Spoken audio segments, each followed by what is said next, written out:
हमारा हिंदी साहित्य के प्रमुख इतिहास ग्रंथ। तो साहित्य के इतिहास ग्रंथ बिल्कुल जीरो लेवल से क्लास को स्टार्ट किया जा रहा है, तो ध्यान से देखिएगा और वीडियो को ज़्यादा से ज़्यादा लाइक शेयर एंड सपोर्ट कीजिएगा। तो चलिए क्लास स्टार्ट करते हैं। तो हिंदी के साहित्य इतिहास ग्रंथ पहला तो है स्थावर दल्ला त्रित्यूर एंदुए हिंदुस्तानी, जिसके रचनाकार हैं स्थावर दल्ला त्रित्यूर एंदुए हिंदुस्तानी। इसके रचनाकार गारसा दत्तासी हैं, जो कि फ्रेंच विद्वान हैं। गारसा दत्तासी एक फ्रेंच विद्वान हैं और इसका प्रकाशन संस्था इस ग्रंथ का स्थावर the oriental translation committee Ireland, the oriental translation committee Ireland से ये प्रकाशित हुआ। अब देख लेते हैं इसका प्रकाशन वर्ष। तो ये 2 खंडों में प्रकाशित हुआ। तो प्रथम संस्करण का प्रकाशन हुआ, प्रथम संस्करण तो प्रथम संस्करण के प्रथम भाग 1839 ईस्वी में और प्रथम संस्करण का द्वितीय भाग 1847 ईस्वी में प्रकाशित हुआ। और द्वितीय संस्करण का 3 खंड हुआ। तो द्वितीय संस्करण का प्रथम भाग 1870 में, द्वितीय भाग भी 70 में ही है और तृतीय भाग 1871 ईस्वी में प्रकाशित हुआ। स्थावर दल्ला त्रित्यूर एंदुए हिंदुस्तानी के 2 संस्करण प्रकाशित हुए। तो पहला संस्करण का 2 भागों में प्रकाशित हुआ। प्रथम भाग का प्रकाशन हुआ 1839 ईस्वी में और द्वितीय भाग का 1847 ईस्वी में। अब द्वितीय संस्करण का प्रकाशन हुआ 3 खंडों में। 3 खंड, तो प्रथम खंड और द्वितीय खंड 1870 में ही, लेकिन तृतीय खंड का 1871 में प्रकाशन हुआ। स्थावर दल्ला त्रित्यूर एंदुए हिंदुस्तानी एक फ्रेंच शब्द है। यह कैसा शब्द है? तो फ्रेंच शब्द है। फ्रेंच विद्वान थे गारसा दत्तासी और फ्रेंच भाषा में इस इतिहास ग्रंथ का नाम रखा था। तो इसका अर्थ हो जाएगा एंदुई का अर्थ हो जाएगा हिंदुई और हिंदुस्तान का हिंदुस्तान हो जाएगा इसका अर्थ। तो इसका अगर हिंदी इस स्थावर दल्ला त्रित्यूर एंदुए हिंदुस्तानी का हिंदी अर्थ देखा जाए तो हिंदी अर्थ हो जाएगा हिंदुस्तानी और हिंदुई साहित्य का इतिहास। इस साहित्यिक ग्रंथ थी। तो पद्धति देख लेते हैं, इसका पद्धति क्या है? तो वर्णानुक्रम गारसा दत्तासी के एंदुए हिंदुस्तानी साहित्य का इतिहास ग्रंथ का पद्धति वर्णानुक्रम है। कौन सी पद्धति है? तो वर्णानुक्रम पद्धति है। कुल रचनाकार इसमें 738 है। हिंदी के रचनाकार 72 हैं। हिंदी के रचनाकार कितने हैं इसमें? तो 72 हैं। अब देख लेते हैं दूसरा ग्रंथ।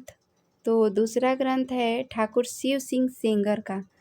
ठाकुर शिव सिंह सेंगर, इनका रचना क्या है? शिव सिंह सरोज।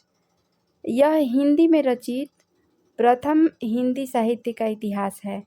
एग्जाम में पूछते कि हिंदी में रचित प्रथम हिंदी साहित्य का इतिहास ग्रंथ का नाम, तो यही है शिव सिंह सरोज। इसका प्रकाशक संस्था इसका है नवल किशोर प्रेस लखनऊ। शिव सिंह सेंगर का शिव सिंह सरोज के प्रकाशन संस्था नवल किशोर प्रेस लखनऊ है और प्रकाशन वर्ष इसका है 1883 ईस्वी और पद्धति इसका है वर्णानुक्रम। कुल रचनाकार इसमें है 1003। शिव सिंह सेंगर के रचना शिव सिंह सरोज में कुल रचनाकार 1003। अब देख लेते हैं सर जॉर्ज इब्राहम ग्रियर्सन का ग्रंथ। तो इनके रचना का नाम है the modern vernacular literature of northern Hindustan. The modern vernacular literature of northern Hindustan रचना किसका है? तो ग्रियर्सन का। ग्रियर्सन का पूरा नाम है सर जॉर्ज अब्राहम ग्रियर्सन। इसका प्रकाशन संस्था है the Royal Asiatic Society of Bengal. इसका प्रकाशन संस्था का नाम क्या है? तो the Royal Asiatic Society of Bengal. प्रकाशन वर्ष इसका, तो प्रकाशन वर्ष हो जाएगा यह इसका प्रकाशन पत्रिका के विशेषांक के रूप में हुआ। कितने वर्ष में?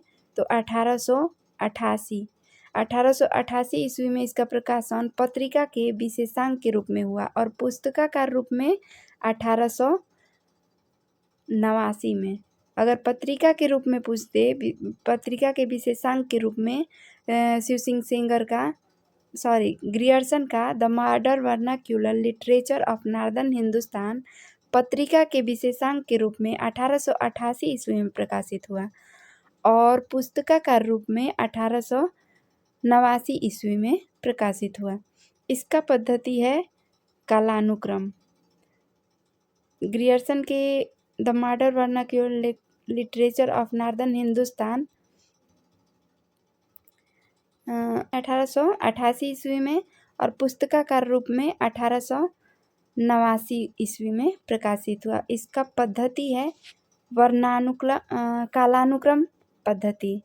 The modern vernacular literature of northern Hindustan Grierson की रचना की अगर पद्धति पूछते तो कालानुक्रम पद्धति। यह कालानुक्रम पद्धति में रचित हिंदी का प्रथम इतिहास है। कालानुक्रम पद्धति में रचित हिंदी का प्रथम इतिहास ग्रंथ का नाम तो ग्रियर्सन का the modern vernacular literature of northern Hindustan. इस इतिहास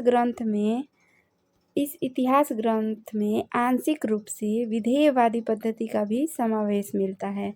इसमें आंशिक रूप से विधेयवादी पद्धति का भी समावेश मिलता है। इसमें कुल रचनाकार तो 952। इसमें कुल रचनाकार कितने हैं?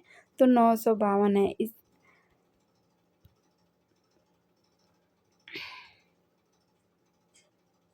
पहला इतिहास ग्रंथ जिसमें केवल हिंदी के रचनाकारों सभी हिंदी के को स्थान दिया गया था। यह एक द ग्रियर्सन का the modern vernacular literature of northern Hindustan पहला इतिहास ग्रंथ है जिसमें केवल हिंदी के रचनाकारों को हिंदी के ग्रंथ में स्थान दिया गया था।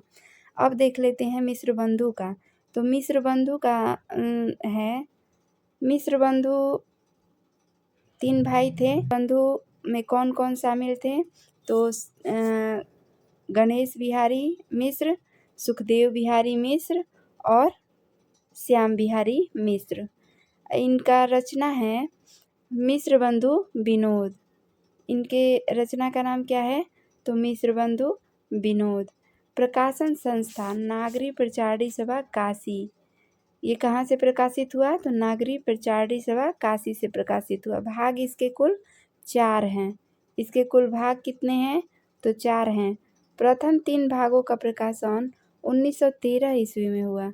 प्रथम 3 भागों का प्रकाशन 1913 ईस्वी में। चतुर्थ भाग का प्रकाशन 1934 ईस्वी में हुआ। अब देख पद्धति कैसा है? तो कालानुक्रम। इस ग्रंथ का पद्धति कालानुक्रम है। यह प्रथम इतिहास ग्रंथ है जिसमें इतिवृत्तात्मक शैली का प्रयोग हुआ था। मिश्र बंधु विनोद का यह प्रथम इतिहास ग्रंथ है जिसमें इतिवृत्तात्मक शैली का प्रयोग हुआ था। कालानुक्रम पद्धति और यह प्रथम इतिहास ग्रंथ है जिसमें इतिवृत्तात्मक शैली का प्रयोग हुआ था। कुल इसके रचनाकार 4591 हैं जो कि लगभग 5000 हैं। और गोरखनाथ को हिंदी इतिहास रामचंद्र शुक्ल द्वारा रचित ग्रंथ में कुल रचनाकार 997, लगभग 1000 रचनाकार और कुल प्रकरण 7। शुक्ल जी ने हिंदी साहित्य के विकास क्रम का बंटवारा 4 भागों में किया। तो इसको नोट डाउन करेंगे कि शुक्ल जी ने हिंदी साहित्य के विकास क्रम को कुल 4 युगों में बांटा है। आदिकाल या वीर गाथा काल विक्रम संवत 1050 से 1375। पूर्व मध्यकाल या भक्ति काल विक्रम संवत 1375 से 1700 ईस्वी। उत्तर मध्यकाल या रीति काल विक्रम संवत 1700 से 1900। आधुनिक काल या गद्य काल विक्रम संवत 1900 से लगभग।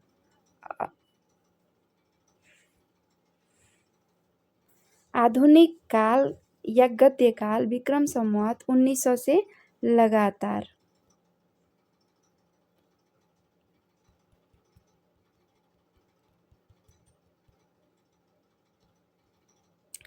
आधुनिक काल का आरंभ, तो आधुनिक काल का आरंभ 1868 ईस्वी से माना जाता है। ये शुक्ल के अनुसार हिंदी का प्रथम कवि अगर पूछ लें तो मुंज या भोज। शुक्ल के अनुसार हिंदी के प्रथम कवि मुंज या भोज हैं। चंद्रबरदाई को हिंदी का प्रथम महाकवि कहा। हिंदी के आरंभिक रूप को प्राकृताभास हिंदी कहा। चंद्रबरदाई को हिंदी का प्रथम इन्होंने चंद्रबरदाई को हिंदी का प्रथम महाकवि कहा और आरंभिक रूप को प्राकृताभास हिंदी कहा। और डॉक्टर रामचंद्र शुक्ल रसाल को देख लेते हैं अब। तो डॉक्टर रामचंद्र शुक्ल रसाल की रचना है हिंदी साहित्य का इतिहास और रचना काल इसका है 1931 ईस्वी। इन्होंने रीतिकाल को कलाकाल कहा है। रामचंद्र शुक्ल ने रीतिकाल को कलाकाल कहा है। डॉक्टर राम कुमार वर्मा इनका रचना है हिंदी साहित्य का आलोचनात्मक इतिहास 1938। डॉक्टर राम कुमार वर्मा का आलोचनात्मक इतिहास ग्रंथ है और ये पद्धति भी इसका आलोचनात्मक है। और इन्होंने स्वयंभू को पहला हिंदी का कवि माना है और इनका इतिहास ग्रंथ अधूरा है क्योंकि इसमें 693 ईस्वी से लेकर 1693 ईस्वी तक का ही वर्णन किया है इन्होंने। यानी कि आदिकाल से लेकर भक्ति काल तक के ही वर्णन किया है इन्होंने अपने ग्रंथ में। आदिकाल को संधि काल या चारण काल कहा है। अगर क्वेश्चन आ जाए कि आदिकाल को संधि काल या चारण काल किस कवि ने कहा है तो डॉक्टर राम कुमार वर्मा ने कहा है। रीतिकाल को कलाकाल किसने कहा है तो डॉक्टर राम कुमार वर्मा ने कहा है। अब देख लेते हैं हजारी प्रसाद द्विवेदी को। तो हजारी प्रसाद द्विवेदी का रचना है हिंदी साहित्य की भूमिका 1940। हिंदी साहित्य का उद्भव और विकास 1952 ईस्वी और हिंदी साहित्य का आदिकाल 1952 से 53 ईस्वी।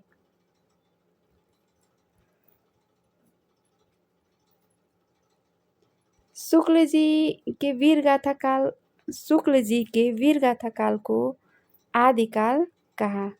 किसने तो हजारी प्रसाद द्विवेदी ने। हजारी प्रसाद द्विवेदी ने शुक्ल जी जिसे वीर गाथा काल कहा उसका नामकरण इन्होंने आदिकाल किया। अब्दुल रहमान या अदहमान को हिंदी का प्रथम कवि कहा है। अगर पूछ ले क्वेश्चन कि हजारी प्रसाद द्विवेदी के अनुसार हिंदी के प्रथम कवि तो अब्दुल रहमान या अदहमान को इन्होंने हिंदी के प्रथम कवि माना है। भक्ति काल को भारतीय चिंतन धारा का विकास कहा है। इन्होंने भक्ति काल को भारतीय चिंतन धारा का विकास कहा है।